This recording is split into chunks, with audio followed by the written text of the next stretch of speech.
位于南区健康路边，占地将近2公顷大的共61牛场地，当地嘛算是精华地段，俗称的肉地。不过现在伫拆除20栋内摊商营运以后，终于要复下地园基台，兴建特色公园，种满300丛的乔木景观，甲活动中心等需求。嘛有当地文兰里长伫动土典礼上相当激动，感谢市长，甚至发市长我爱你。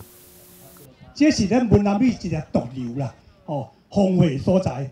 啊，感谢呢，咱的市长，咱的黄伟哲，甲咱帮忙拍破，感谢咱的市长。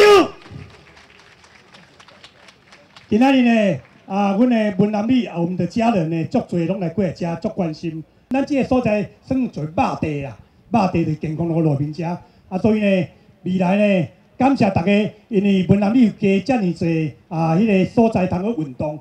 感谢咱这好厝边文安的家人，咱互相拍破啊！搁甲咱的台南市政府在团队感谢者。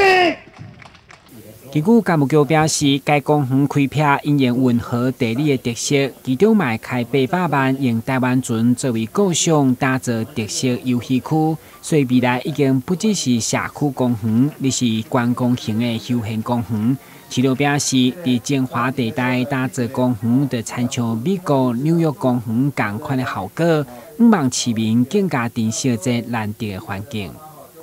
那这个地方，民众需要一个好的公园，所以呢，我们这个把市场迁移之后呢，这个公园就能够辟建了。那同时，在文南里，因为文南里没有活动中心，我们这个地方也可以把这个公园在合法的范围内，把它设置一个文南里的活动中心。 这样子的话，居民一方面可以来公园休憩，一方面可以来活动中心办活动，参加活动，这样子是非常好的。所以说，为了提升市民的生活品质，增加休憩的空间，我们台南市政府会全力来协助民众来达成这样的一个需求。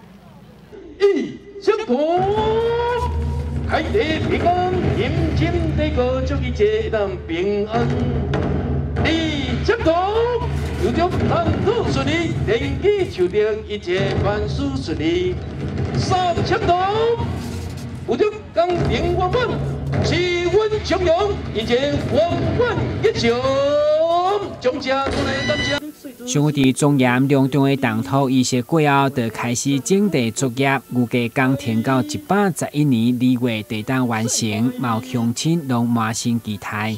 台南新闻管制何乔芳采访报道。